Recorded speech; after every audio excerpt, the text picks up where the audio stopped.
Welcome to The Business Coach, a show in which you out to help entrepreneurs better their businesses.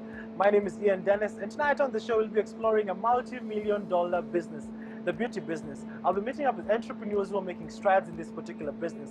On the first half of the show, I'll be meeting up with a gentleman named Wayne, who runs Kavirondo Beauty. He literally manufactures lipsticks and foundations, yes, enhancements in Mzuri Kidogo.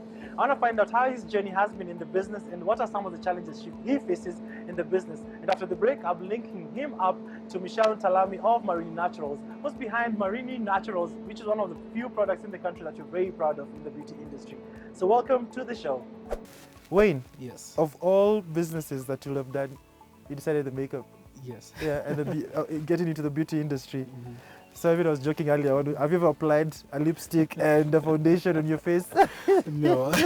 Okay, so I've never been brave enough to do it myself, though I've had to learn how to do it. At no point, No. even in private, it's okay. No, even in private. Although I have tested it out on my skin, I have to admit that, yes, but Not in putting public. Yes, not putting it. It's quite interesting. You know, you also have to believe in your own product, so you have to know also the quality is good. So you've ascertained as per your skin, it's good. Yes.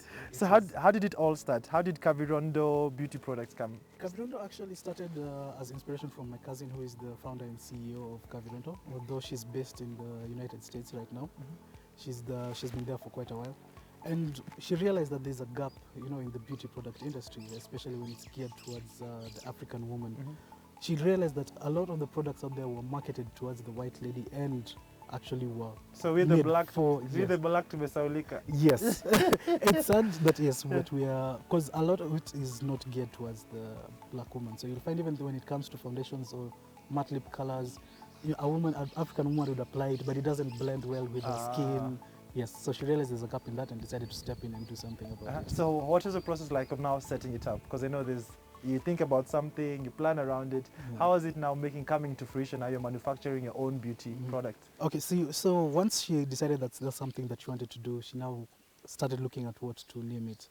And she decided to go into her history and name it into something that African women would actually identify with. Because she also wanted it to remind African women that, yes, makeup is actually an African thing. If you look back from the days of Cleopatra and from Africans, we were the ones who actually came up with beauty's industries. Interesting. Yeah. And why the name Kavirondo? It's such a different name. The first time I saw it, I was like, Kavirondo, Kiondo. Yes, I couldn't make out of it. What exactly is it? Once again, it goes back into our history. It comes from the women of back in the day. They were called Kavirondo, which means that they used to sit on their heels. So to Kavirondo. In which language? It's actually in Swahili. In Swahili? Yes. Kavirondo. Ama Yes. mimi kamusi simaliza. So it's to Kavirondo. So that means sitting on your heels. So there were women who actually were very instrumental also in our independence and fight for independence.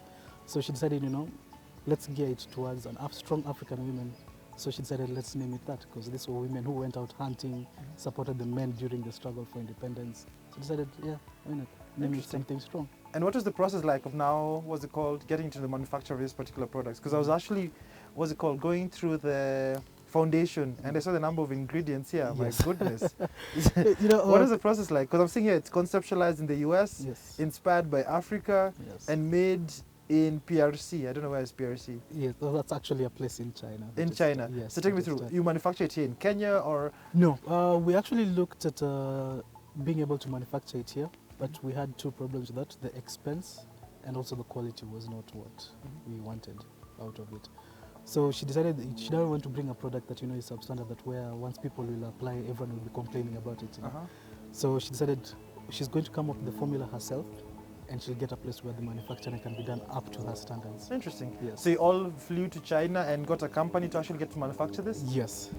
Oh, that's Yes. interesting. Yes. So take me through now the process of now getting the product into the market, because you told me your co-founder is based in the States Yes. and you're based here in Kenya. Yes. So how do you guys juggle between that? The product actually was first launched in the States. That's where she did her, basically like the test. San Diego? I'm Yes, seeing here. yes, that's where she's based. All right. So that's where she did the testing of the product, just to see if the women would like it.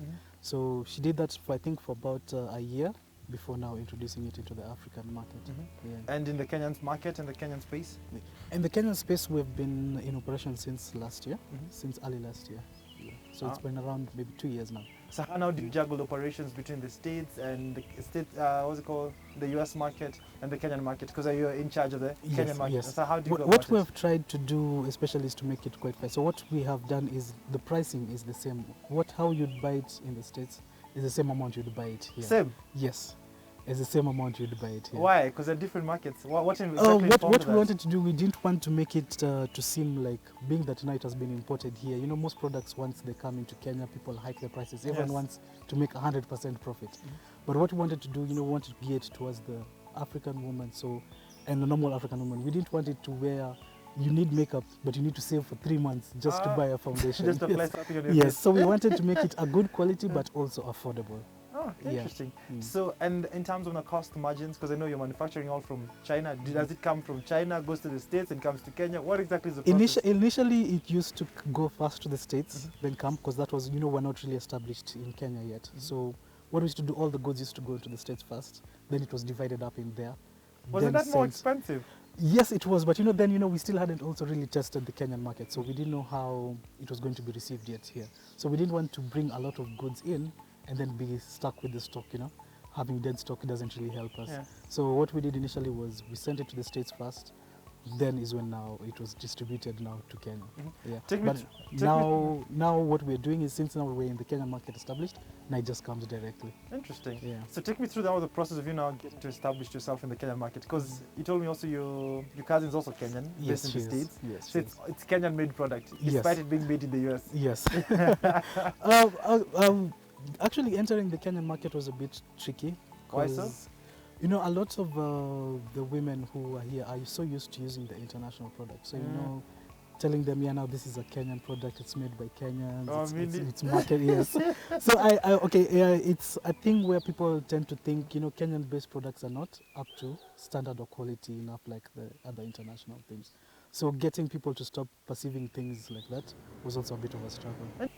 The ingredients that goes into this is a foundation, right? Yeah, yes, that's a foundation. Are they Kenyan products or are they? No, actually what we did, she actually went and saw what most women would like from their kind of foundation, because there are a lot of them that where you'd apply it and maybe it would leak during the day if it gets too hot, or it would dry up, and it's what's called caking. So once you apply it, it would cake. You've known all these terms. Yes. I had to get to know them. Yeah, so a lot of women, it would cake on their face, and they'd have to take So it caking off. meaning that It gets dry, and you have basically learning all caking, these yes. things. I had never applied. So this it kind of- cracks. So that's what we call it, caking. So she actually looked at it and saw what would we need to be inside the products to stop all this, to make it an actual good quality product. So she infused the aloe vera to make it the moisturizing. Then it also has the SPF, which also protects you from the sun. So you see, it's a full day thing, and we pride ourselves on it. Once you apply it in the day, during the morning. So ni siku mzima. It's a Yes. full day guarantee. Yes. Yes. And making the manufacturing industry, what are some of the challenges you've been experiencing in the business? Challenges in the business actually when it comes to, let me say, the competition with the international market. Like I said, a lot of women I know have been using these international products for years Yes. because they didn't have any other option. What are the challenges you've been experiencing? When it comes Besides the also competition. when it comes to stocking, yes, it's been a very big challenge and still is, because a lot of people who have beauty shops around, like I said, still believe in the international products, and no one wants to take the risk on a Kenyan product. So getting people to stock the item has been a big challenge. So need people to buy Kenya and sell Kenya Yes. and buy Kenya. That's Yes. what it is. And the final question I like asking on the show to every entrepreneur that I have on the show is that, where would you like to see your product in the next couple of years? Where would you like to take this business? Wow, okay. Like everyone wants the business to be successful, but we all realize it can't happen overnight, right? But we have started it slowly. She first introduced just the matte lippies, and now she has gone to the foundation. Eventually, I want us to have a full product line and to be able to, the African woman, this will be their go-to. Will you also have makeup for men? Who knows? We can actually introduce that line. If you're interested, we can actually So long float as the I idea. don't make. I can actually introduce for you one. So eventually we want to have a full line, from everything from eyeliner to the lipstick to the foundation. Interesting. I'm wishing you all the And best. obviously to have our own stores, where You you, will can come you in will and have. you enter and this is exclusive Kavirondo product in the store. Kavirondo. Yes. So people need to remember Kavirondo. Yes. Interesting. Yeah. So before we go on a break, I'd like to insist on each and every person who's watching to buy Kenya, buy Kenya, buy Kenya. That's the only way we can actually get to grow as a country, by supporting our own, not just importing things. Have you heard? Utaweza bake. So after the break, I'll be linking up Wayne to Michelle Ntalami, the founder of Marini Naturals, he's a Kenyan in the manufacturing business and quite successful at it. So keep it right here on The Business Coach, where we help entrepreneurs better their businesses.